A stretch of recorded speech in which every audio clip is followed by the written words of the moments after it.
Isn't someone who is religious by definition spiritual? No.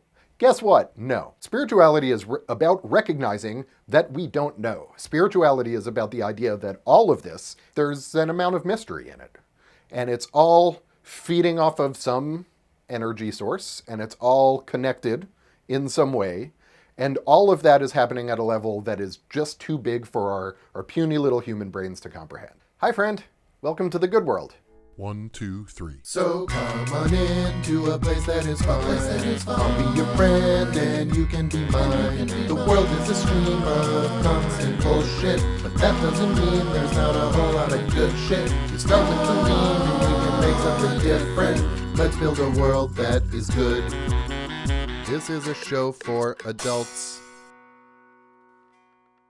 So, the other day, I opened up Twitter, which is a bad habit of mine that I am trying to get rid of. But I opened up Twitter, and there was, Susie had sent me a picture, and it said, "This is the most detailed, currently existing image of a cell inside a human body." And it was incredibly intricate. We'll put it up on the screen here. It looks like a party. It looks like every little aspect of the innermost parts of your body are just having a great time all the time, which is really wonderful. I'm very glad to know that they're all very happy. But I saw this tweet, and there were a lot of responses to it, as you might expect. And a lot of the responses fit into one of two categories. They either said something along the lines of, "Oh yeah, I'm sure that all of these things working together just happened randomly. Haha, lol." The other kind of response was, "Oh yeah, I'm sure that God chose to put all of these things together and make it happen. Lol. Eye roll emoji." And I was looking at these responses, and I was looking at this incredible picture, this really beautiful, intricate, just unbelievable, mind-blowing picture of what is going on inside your body at the tiniest level of detail, billions of times over, right? Like, my body is made up of many cells, and this picture is just a cell. And the conversation, so to speak, that people were having about it wasn't about how amazing it was. I mean, there was some of that. I don't want to say that there was none of it. But the things that stuck out to me were lol randomness, lol God.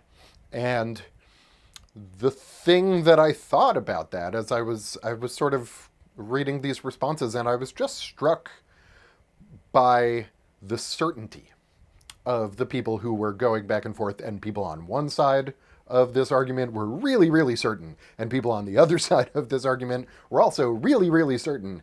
And I find that interesting because I stand here, I'm as you may or may not know if you've watched this for a while, I'm a former empiricist. I'm a former data scientist, social scientist. I have a master's in political science, which is a very charitable way of saying that I dropped out of a PhD program. But I studied a lot of math and statistics and empirical methods. And now I'm in divinity school. I'm going to become an interfaith reverend. So I'm not even just studying any one religious practice. I'm studying a lot of them. So I feel like I am sort of, I can identify with both sides of this conversation. And I'm looking at both of them and I'm like, why are you so sure? Why are you so certain that you are right? Because, I don't know, I look around and the world is amazing, and there's a lot that I don't understand about it. And the biggest thing that I have learned to embrace, and frankly, one of the reasons that I left behind my career as a data scientist and moved towards this career as an interfaith reverend, is I have embraced the idea of not knowing. I actually like the idea of not knowing. I increasingly think that when we think we know, when we feel certain about things, that's actually where we do a lot of harm, and that's where we hurt each other. So I was looking at this conversation, and I was thinking about checkboxes and forms that I've had to fill out throughout my life, right? You census and whatever, or applications to jobs or schools or different things. And you fill out the thing, and there's always, not always, but there is often a box, and it says, okay, religion. Check your religion. And I'm like, well, I don't know. I mean, I was raised Jewish, but the very specific Jewish teachings about what God is are not necessarily things that have always resonated with me. And there's always an option, or there's usually an option, that says spiritual, comma, but not religious. And I've been thinking about that a lot lately as I am in seminary, where I'm a lot of people hearing that expect me to be religious, and I'm not especially religious. I don't have any one religious practice that I follow. I am increasingly drawn towards Buddhism, and so there's at some point I'll like walk you all through my meditation altar. That's going to be fun. But we have this notion in our society of spiritual. You're either religious, or you're an atheist, or you are spiritual, comma, but not religious. What we don't seem to ever think about is the people who are religious, comma, but not spiritual. I made a handy dandy, took my whiteboard, I made a thing, right? And this is people who are not spiritual, are religious. Okay, this is who I'm talking about. I'm talking about people who are not spiritual, are religious. What do I mean by that? Because I think for a lot of people that's going to sound like, well, but isn't someone who is religious by definition spiritual? No. Guess what? No. Here's how I think about spirituality. As someone who is increasingly deeply engaged in spiritual practice, spirituality is about recognizing that we don't know. Spirituality is about the idea that all of this, everything around us, this whole yard situation with all of those trees, all of these beard hairs on my face, my skin, those crazy partying cells, all of that there's an amount of mystery in it. And it's all feeding off of some energy source, and it's all connected in some way. And all of that is happening at a level that is just too big for our puny little human brains to comprehend. That, to me, is spirituality. Spirituality is the idea that I am not God. I am perhaps a manifestation of God, but I am not God. I do not know God's intent or design or will. I just know that I am here to experience all of this amazing stuff in this world. That, to me, is spirituality. Religion is the thing that tells you these are the rules that God wants you to follow. And that is the part that I've never liked. That is the part that I resist because, well, if you look throughout my life, a common thread is that I don't really like authority. I can get along well with people who are in positions of authority, and I can be pleasant and charming. But the moment that authority tries to get me to do something that I don't want to do, authority is going to have a hard time getting me to do that. And I'm going to be a pain in the ass to authority. And so much of what constitutes religion, not spiritual, is the idea that there is some sort of earthly authority, right? Even if you're talking about the thing that a priest says, that a rabbi says, that an imam says, that a Buddhist monastic leader says, you're still talking about a human. That person is a human being, and they don't have, much as they might tell you, they don't have a phone hotline that goes directly to God. If they do tell you that they have a phone hotline that goes directly to God, they're probably lying. You should probably look somewhere else. But this is the thing that has really stuck with me is that we have here in the United States of America, here in the 21st century, we have religion is a very, very big part of day-to-day life, whether you like it or not. The Supreme Court had an opinion in which basically a lot of views from a very specific religious perspective, which is not my religious perspective, are being imposed on people who don't want to go through the 8 or 9 or 10 months of being pregnant, because it's a lot. That's a whole other conversation.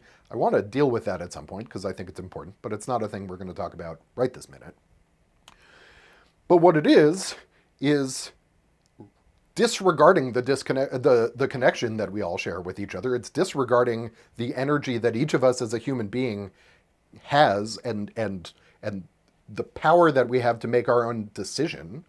And it is imposing some kind of external state-mandated control. And that to me, that is religion without spirituality. And that is a thing that is all over this time and place that I happen to live in, and that a lot of us Probably if you're watching this, I suspect most of my viewers are also here in the United States of America, here in the 21st century. And it's so frustrating to me because the spirituality is the important part. And as I learn more and more about different religious practices, if you go deep into Judaism, if you go deep into, I'm going to say Christianity, there are lots of kinds of Christianity. If you go deep into Islam, there are lots of kinds of Islam. There are also lots of different kinds of Judaism, different kinds of Buddhism. Every religion that you can think of, there are many, many, many different versions of the practice. But all of them, if you look at the actual texts, all of them really emphasize this spirituality. They really emphasize the connection that we all have to each other. What they don't do is tell you, sometimes they do tell you absolute rules, but often if there's an absolute rule, guess what? One book later, it's contradicted. Right? Pretty much any time there's an absolute rule, it gets disagreed with later. Also, pretty much every absolute rule you can trace to a specific place and time in history. And that complicates things. We're going to take a little breather. We'll be right back. Please like and subscribe. Please like and subscribe. Please like and subscribe. Please like and subscribe. Please like and subscribe. So, religion versus spirituality, or both. So the thing that I'm trying to get across is that every religion can be practiced in a way that is spiritual. And in fact, all of them, if you really look at the heart of the teachings, they are about trying to practice the thing in a spiritual way. If you look at Judaism, there's, here we go, Rabbi Hillel the Elder. I just took this off of my my meditation altar that I have here. I have a number of different sages whose views I like. This is Hillel the Elder, and he was asked to explain the teachings of the Torah, which is, Christians call it the Old Testament, but, or at least it's part of the Old Testament. For Jews, it's just the Torah.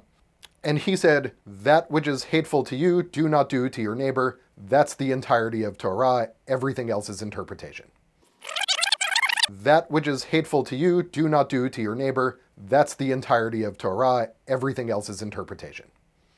Right? Don't impose yourself on other people. Don't impose your own view on other people. Just try to find your own truth. That's the whole thing. That's the entirety of Torah. Everything else is interpretation. If you look at the teachings of Jesus, it's all, I recently finished reading the gospel. I had never read it, but it's the same kind of thing. It is entirely about everyone finding their own place to be free and respecting one another's freedom and respecting one another's value. Anyway, any religion, the farther you dig into it, if you dig into it from a perspective of not knowing, instead of from a perspective of, oh, I know what I'm going to find, if you go in with an open mind, you're going to find that your mind opens more. You're going to find spirituality in addition to religion. If you go into religion with the idea of, these are the rules and I need to know the absolute rules because life is a game and I need to win the game, first off, does what I just said sound like a good thing? I don't think so. I don't want to live in a world where all of this is just a game and I'm trying to audition for some future better life. This world is amazing. There's so much to appreciate here. Why on earth would I diminish and devalue it that way? But if you go into any religious practice with that point of view, then yeah, you're going to say, okay, these are the rules, and what God wants is for me to impose these rules on someone else. And again, as a budding interfaith reverend, all I can think to say is, who the hell do you think you are that you know what God wants you to do and everyone else is wrong and you're going to impose your view of God on everyone else? God, let's say God exists. I don't know, right? I don't know what all of this is. I studied randomness for a while. This could all be random. That's kind of interesting to me, that we don't know that we can't know. But let's assume all of this, everything around us, is driven by some conscious creative force.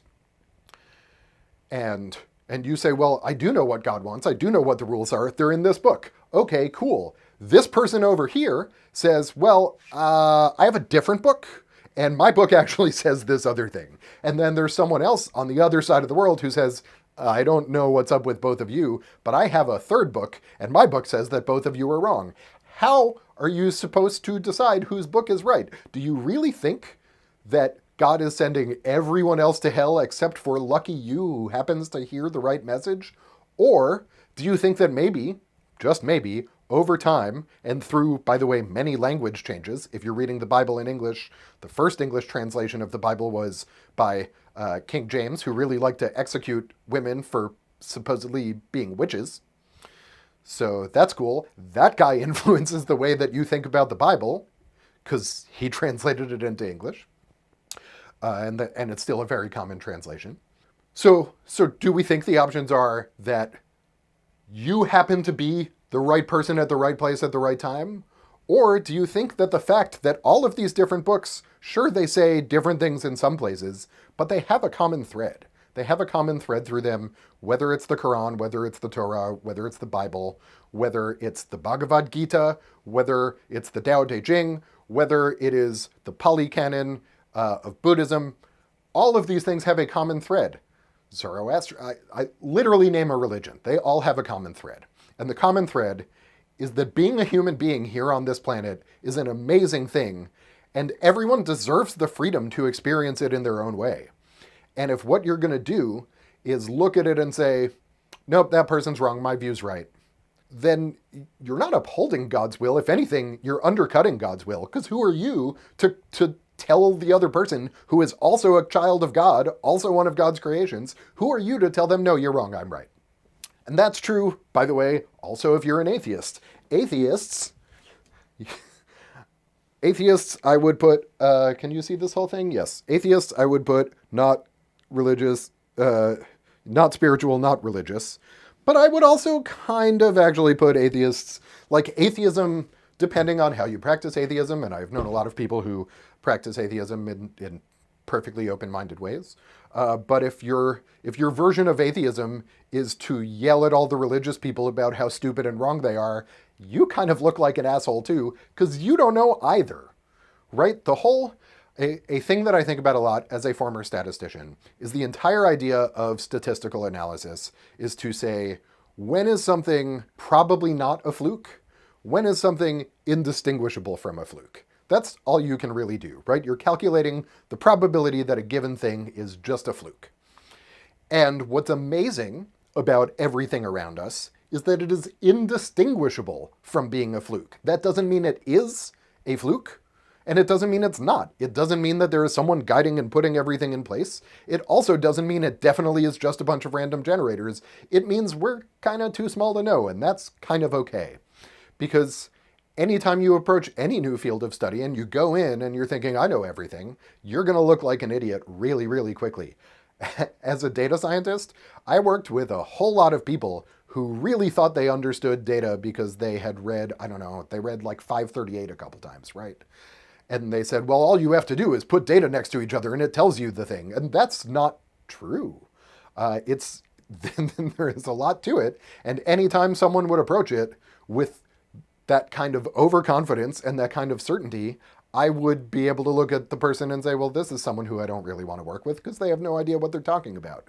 And so if someone goes into a conversation about this amazing party in your body, this amazing cell with all of these different pieces doing all of these different things, shuttling proteins over here and moving energy around and all of these things, if someone looks at that and says, this definitely confirms my beliefs about the universe, that is a person I don't really want to hang out with. That is a person who I hope will watch this and think a little more before they try to assert themselves and in a way that imposes their view on everyone else. But what I am trying to do is not say, I am definitely right and you are definitely wrong. What I am trying to say is, we don't know. Here's what I think. You can take that or leave it. So we don't know. Everything I just said, that's what I think. You can take that or leave it. I think that if there is some magical larger truth to this world, it's not going to be just the Christian version. It's not going to be just the Muslim version or the Buddhist version or anything. It's going to be the part that all of them have in common, right? There's a big Venn diagram. I don't have my eraser, so it's just going to go in the middle of one of these squares. We'll put it in spiritual and religious. All of these are different religions. I'm interested in this little part here. That's where I think the truth is. I don't think it's in the parts where they are telling me laws that are very specific to the Middle East exactly 2,500 years ago. I don't care as much about the laws that apply specifically to South Asia exactly 3,500 years ago. I don't care about the laws that apply specifically to Persia. How long ago was Zoroaster? I don't know, 4,000 years ago, something like that. My point is, when you approach all of this with certainty, you may be being religious, you are not being spiritual.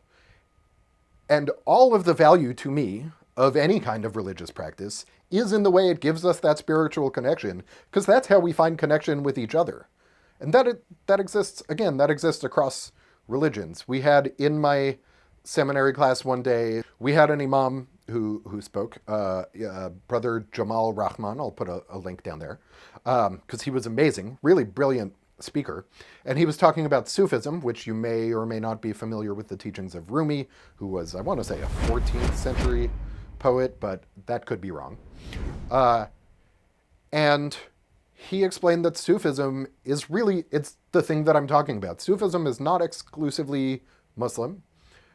He said he knows a lot of Jewish Sufists. Sufism is about these larger truths. It is about the way that we can connect to each other across the divides that we've kind of created. And if I'm sitting here and where I live in my house, let's say rice grows really well here, and then next door wheat grows really well. And if we meet in the street, I meet up with my next door neighbor, and she's eating bread made from wheat. Would I say, "How dare you? You're a heathen. Rice grows really well here. We should only eat rice"? Or could I say, "Hey, cool, bread"? What I would like you to do, if I can have any influence on anyone who's watching this, is just as you go around the world, as you go around talking to people, as you go around the internet, when you come across this crazy party picture of a cell, don't say, "I know exactly what that is." Go, "Hey, cool. I wonder what that is." That's the only way that we're going to make anything better, is by finding these connections, is by, religious or not, tapping into that spirituality. If you are spiritual but not religious, cool, good for you. If you are religious but not spiritual, please, I beg you, just open your mind, come and talk to me. I would love to talk to anyone. I'm always happy to talk to anyone. But just look around you, because there's so much more than any one specific doctrine, any one specific authority. The world is too big for that. God's creation is far too amazing for that. Hey, look, bread. We're going to end there.